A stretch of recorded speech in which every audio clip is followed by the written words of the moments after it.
दास्तां इश्क़ो मोहब्बत की कहानी, जिंदगी की हुस्न की रब की इबादत की। हौसला हिम्मत मोहब्बत, हौसला हिम्मत मोहब्बत, जज्बा चाहत एतबार। बागो बहार, बागो बहार, बागो बहार, बागो बहार। हिदायत का, रिवायत का, करिश्मे का, करामत का, फसाना सब्र का, कुर्बानियों का, अज़्म हिम्मत का।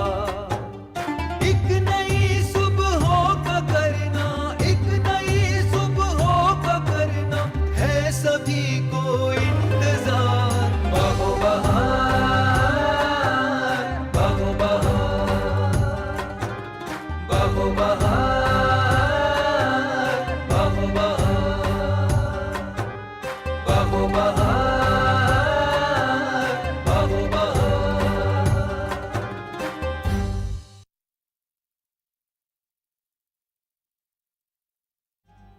खुदा आपको अपने मकसद में कामयाब करे। हुजूर मलिका, हम आपके अदल व इंसाफ और सखावत के तारीफ किए बिना नहीं रह सकते। जब से हम इस मुल्क की सरहद में आए तो हर एक मंजिल यही देखा कि जा बजा मुसाफिर खाने और नई नई इमारतें बनी हैं और हर ओहदे के आदमी वहां तैनात हैं मुसाफिरों और मोहताजों की खबरगिरी के लिए।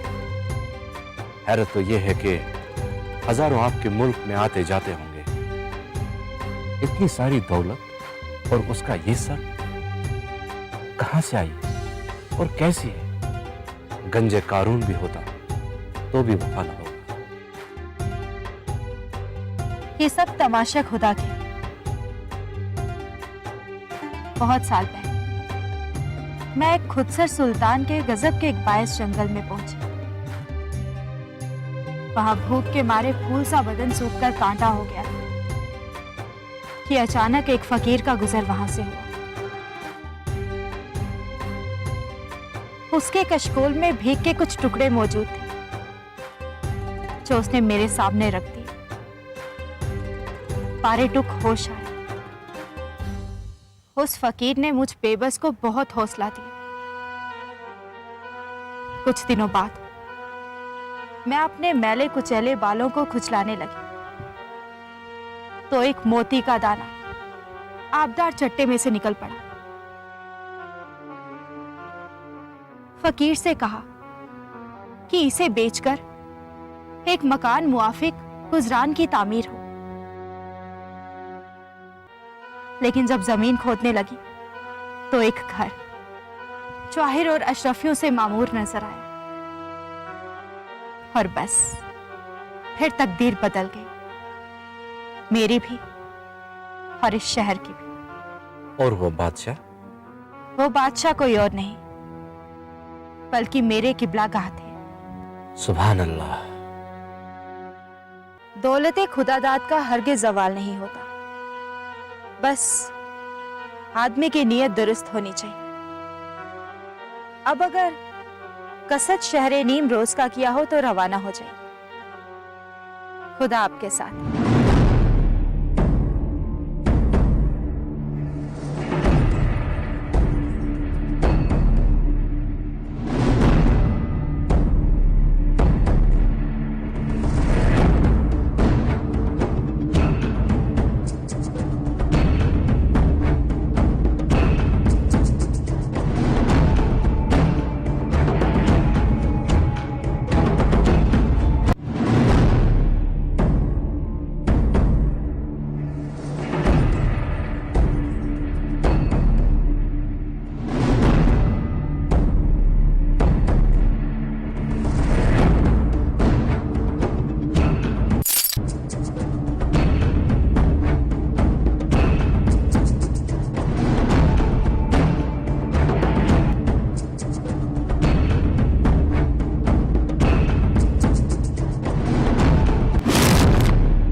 क्यों जानबूझकर मरना चाहते हो?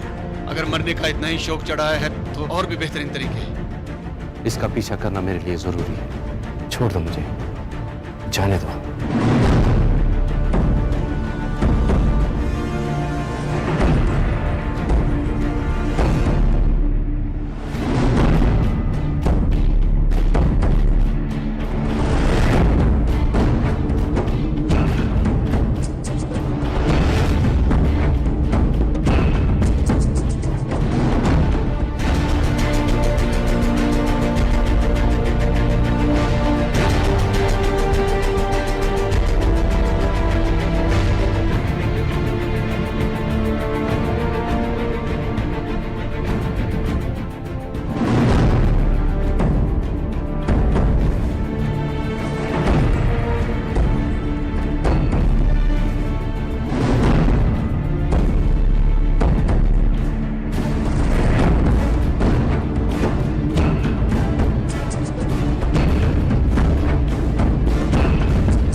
फकीर, तू नाहक मारा जाता।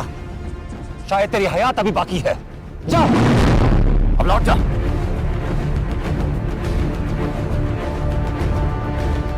ये मेरी कमरबंद रख ले। इसमें हीरे जवाहरात जड़े हुए हैं, तुम्हारे काम आवेंगे। इस वक्त मेरे पास नकद जमा नहीं है जो मैं तुम्हें दे सकूं। ये सब लेकर तुम बादशाह के पास चले जाओ। जो मांगोगे वो मिलेगा।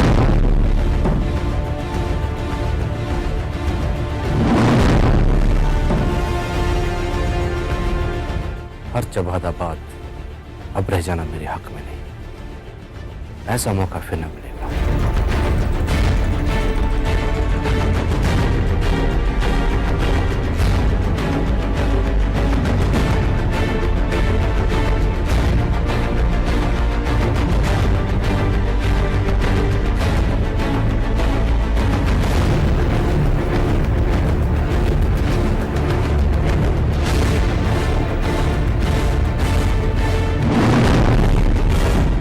आज मरने का मुकम्मल इरादा करके आया हुआ है।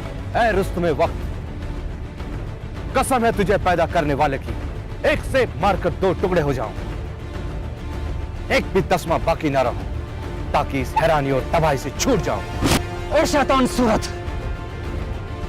क्यों खामोखा मेरे सर पर चढ़ रहा है तू और मुझसे गुनाह करवा रहा है? जा, अपना रास्ता ले।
ए अजीज, तुम पर ऐसी कौन सी आफत आन पड़ी है जो तुम अपनी मौत को यूं ढूंढते फिर रहे हो?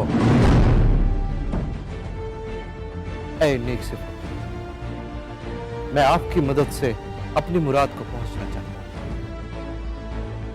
हूं। अगर जान बख्श दी जाए तो सारा हाल बयान कर।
आफतों को इश्क की आशिक से पूछना चाहिए, क्या खबर फासिक को है सादिक से पूछना चाहिए। लगता है आप भी दर्द इश्क में मुब्तला है। मैंने तो अपना अहवाल अर्ज किया। अब अगर आप गौर फरमा दें तो अपनी सरगुज़श्त से इस बंदे को मुतल्ला कर दें तो बमकदूर आपके वास्ते सही कर दूं। सुने अजीज, मैं एक शहजादा हूं।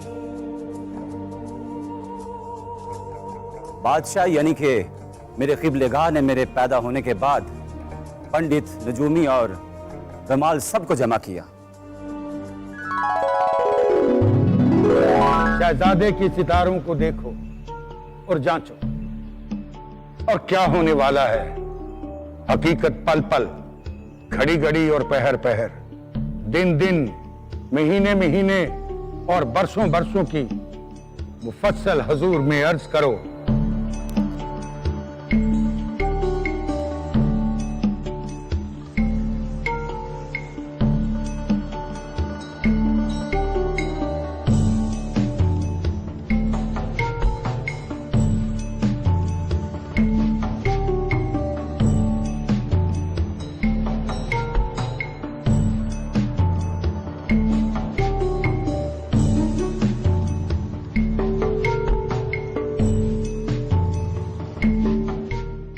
खुदा के फजल से ऐसी नेक साहत और शुभ लगन में शहजादे का तवल्लुद हुआ है कि सिकंदर किसी बादशाहत करे और नुशेरवान जैसा आदिल बने।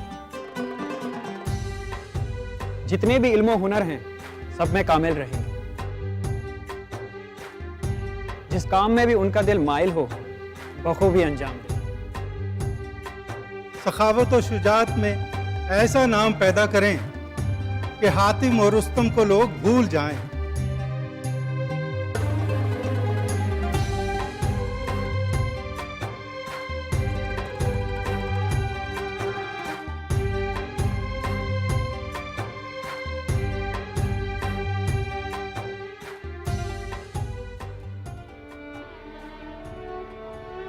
लेकिन 14 बरस तक सूरज और चांद देखने के बाद एक खतरा पैदा हो सकता है। बल्कि डर तो यह है कि जुनूनी और सौदाई होके बहुत सारे आदमियों का खून करे।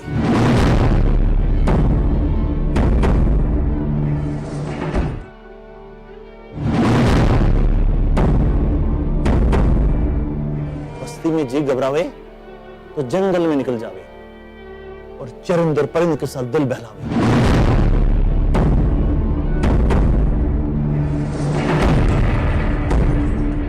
तो क्या हमारी सल्तनत के सारे रमल, नजूमी और पंडित इस रमल पर मुत्फिक हैं?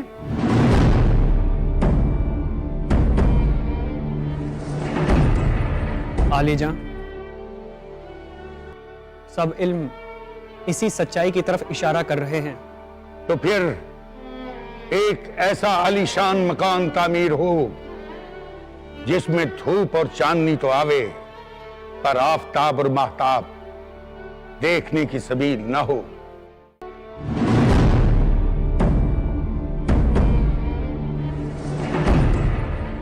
उसी मकान में 14 बरस तक हमारा शहजादा परवरिश पाएगा।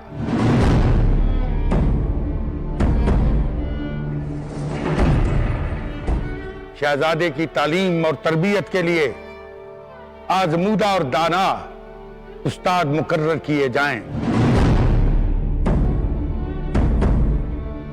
और शहजादे को हर इल्म और हुनर की मशक करवाएं। मैं उस मकान को आलम दुनिया समझकर खिलौनों और रंग बिरंगे फूलों के साथ खेलता रहा। सारी नेमतें खाने के वास्ते मौजूद रहीं।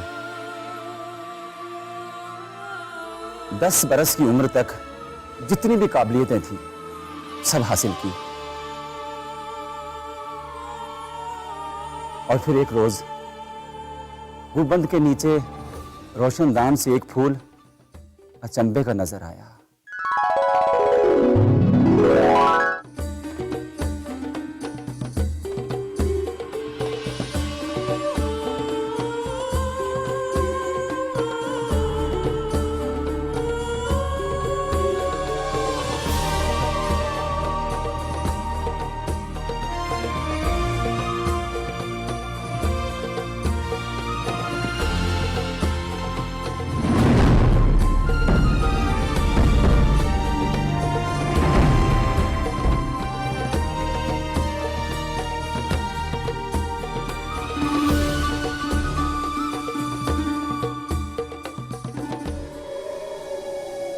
आदमजात बेवफा होता है, फिर भी मेरा दिल तुम्हें चाहता है। मैं कोसों मील तय करके यहाँ सिर्फ तुमसे मिलने आई। ए परी रुक, आपसे मिलके मुझे भी बड़ा मजा आया। मैं तो ये सोच रहा हूँ कि मैं आज ही इस दुनिया में आया हूँ। काश ये आलम कभी न बदल जाए, ऐसे ही चलता रहे। हमेशा हमेशा तू मेरी नजरों के सामने रही, कभी ओझल ना हो जाए। जी चाहता है कि कोई दम भर तुम्हारे साथ बैठकर दिल बहलाऊं। पर ये आसमान कभी किसी को खुश रहने नहीं देता।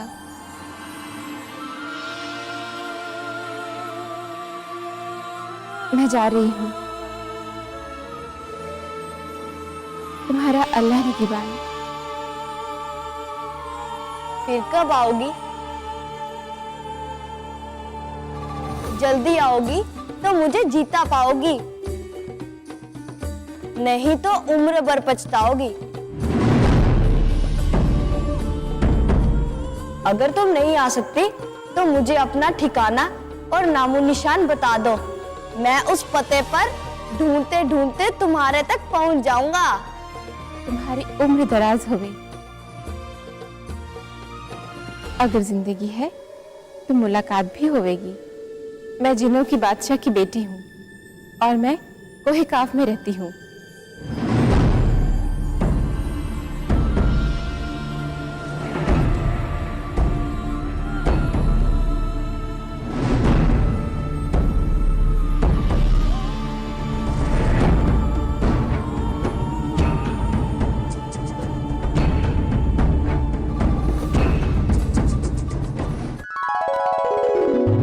जो ही वो मेरी नजरों से ओझल हुई, मेरे दिल में एक अजीब सी उदासी छा गई।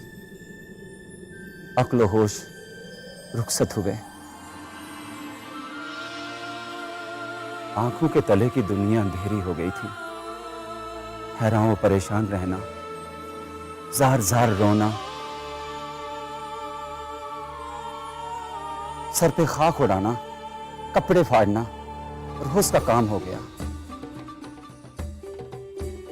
इसी इश्क की बदौलत क्या क्या खराबियां हैं, दिल में उदासियां हैं, परेशानियां हैं। ऐ सुधाकर, तूने कई मुल्क देखे, कहीं कोई हकीम कामिल नजर आया या किसी ने ऐसा कोई जिक्र किया? हाँ किबला आलम, गुलाम ने तो दुनिया की सैर की है। हिंदुस्तान में एक दरिया के बीचों बीच एक पहाड़ी है। उस पहाड़ी पे एक साधु रहता है, महादेव का पुजारी है, और कायदा यह है कि वो हर शिवरात्रि के दिन अपने स्थान से निकलकर खुश होकर दरिया में तैरता है। स्नान के बाद जब वो अपने स्थान पर जाने लगता है तो बीमार और दर्दमंद जो दूर दूर के मुल्कों से आए होते हैं उसके दरवाजे पर जमा हो जाते हैं। वो हर शख्स की नब्ज टटोल कर उनकी बीमारी के मुआफिक नुस्खा लिख देते हैं। दवा पीते ही असर होता है हुजूर, और ये सारा मामला मैंने अपनी आंखों से देखा है। खूब, बहुत खूब।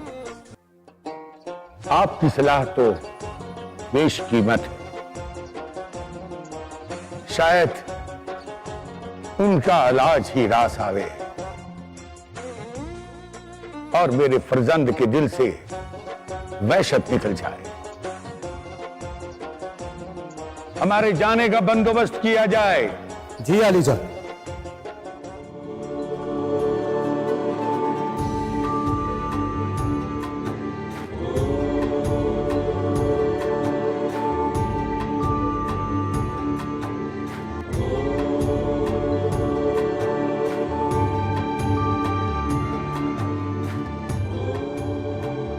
बगीचे में हर सुबह जाया करो।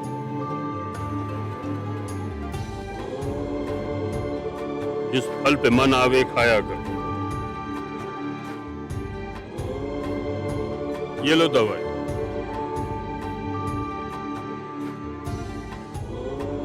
इसमें से 6 माशे बिला नागा नोश फरमाया करो।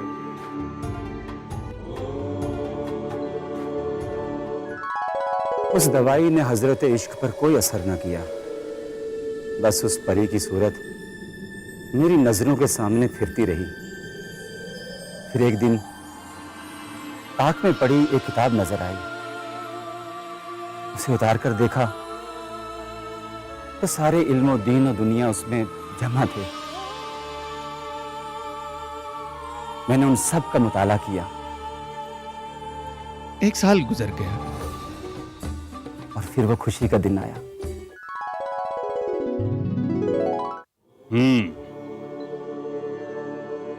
मुझे लगता है कि इसके मगज में कन खजूरा बैठा है। इसकी खोपड़ी की थोड़ी सी तपाश करके जमूरे से निकाल देंगे। गुस्ताखी माफ हो तो कुछ अर्ज करो। हाँ हाँ बोलो।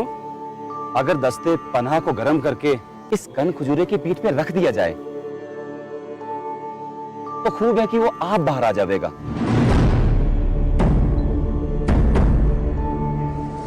और अगर खींचेंगे तो मगज के गूदे को न छोड़ेगा। फिर खौफ जिंदगी को है।